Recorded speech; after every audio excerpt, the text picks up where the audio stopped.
கணக்கெடுப்பை நடத்த வேண்டும் என்று இந்த கூட்டத்தை ஏற்பாடு செய்தமைக்கு தமிழ்நாடு காங்கிரஸ் கமிட்டியின் தலைவர் செல்வ பெருந்தகை அவர்கள் முதல் வாழ்த்துக்களையும் நன்றியையும் தெரிவிக்க கோரியிருந்தார். தொடர்ந்து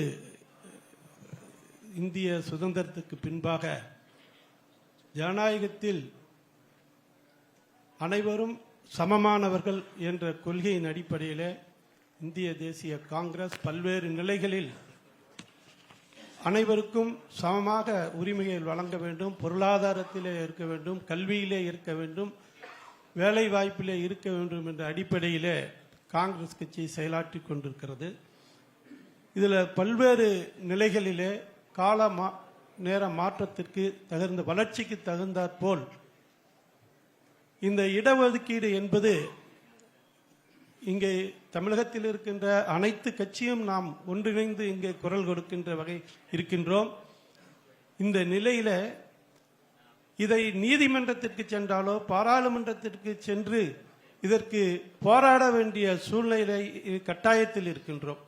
75 ஆண்டுகள் சுதந்திரம் பெற்ற பின்பும் நம்மளுடைய அடிப்படை உரிமைகளுக்காக போராடுகின்ற நிலைமையில் தான் நாம் இருக்கின்றோம்.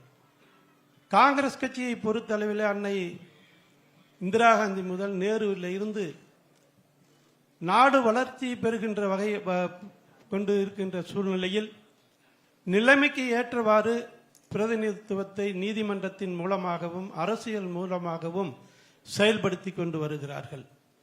இந்த சூழ்நிலையிலே மிக அருகாமையிலே 2010-2011 அன்னை சோனியா காந்தியினுடைய தலைமையிலான கூட்டணி ஆட்சியிலே டாக்டர் மன்மோகன் சிங் பிரதமராக இருக்கின்ற பொழுது ஒரு அமைச்சரவை கூட்டி பொருளாதாரத்திலே நலிவடைந்தவர்கள் ஜாதி வாரியாக மக்களுக்கு உதவி செய்ய வேண்டும் என்று தீர்மானத்தை கொண்டு வந்தது நாம் எல்லோரும் அறிவோம். காங்கிரஸ் கட்சியை பொறுத்தளவிலே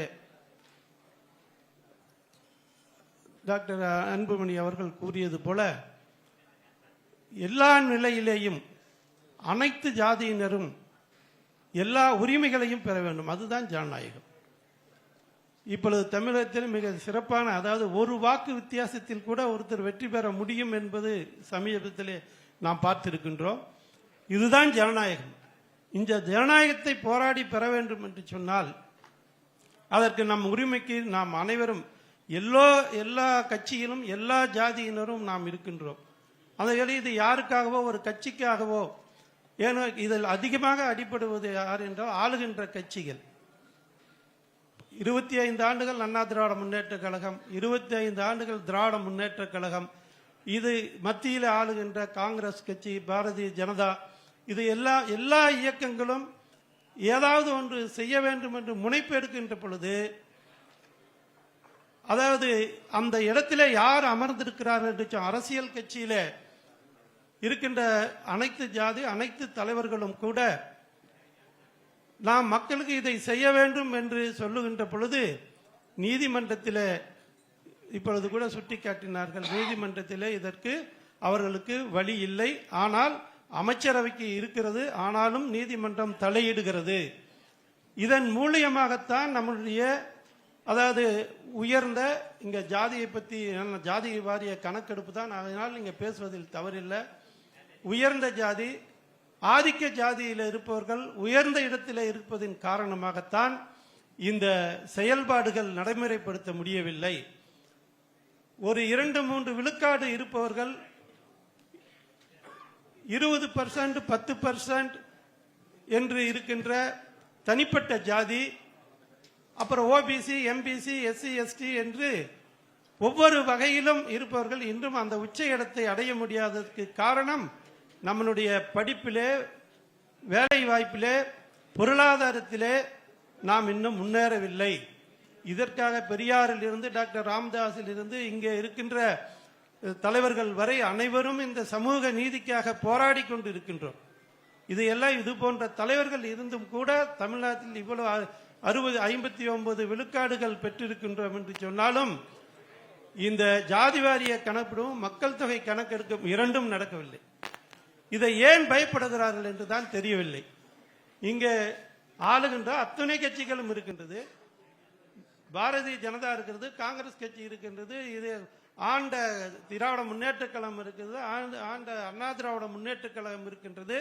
இத்தனை இயக்கங்களும் தங்களுடைய பவர் இருக்கின்ற பொழுது அல்லது நமது தயவிலே ஆட்சி நடந்துகின்ற பொழுது இதை வலியுறுத்தியிருக்க வேண்டும். இப்பவும் கூட ஒன்றும் கெட்டு போகவில்லை. நாம் அனைவரும் ஒன்றிணைந்து போராட வேண்டும். எங்களுடைய அகில இந்திய காங்கிரஸ் கட்சியினுடைய நாடாளுமன்ற எதிர்க்கட்சி தலைவர் நாடாளுமன்றத்திலேயும் பொதுவெளியிலேயும் தொடர்ந்து இந்த ஜாதி வாரிய கணக்கெடுப்புக்கும் இடஒதுக்கீட்டிற்கும் குரல் கொடுத்து கொண்டிருக்கின்றார்கள். காங்கிரஸ் கட்சி என்றென்றும் இந்த மக்கள் அனைத்து மக்களுக்குமான சமமான நீதி கிடைக்க வேண்டும் என்பதில் நாங்கள் தொடர்ந்து ஆதரவு அளித்து வருகின்றோம். அந்த வகையிலே தமிழ்நாட்டிலே இதை எடுக்கின்ற இந்த பாட்டாளி மக்கள் கட்சி எடுத்திருக்கின்ற இந்த நிகழ்வுக்கு தமிழக காங்கிரஸ் கட்சி முழு ஒத்துழைப்பும் ஆதரவும் தொடர்ந்து கொடுக்கும் என்று சொல்லி வாய்ப்பளித்து நன்றி கூறி விடைபெறுகிறேன். நன்றி, வணக்கம், ஜெய்ஹிந்த்.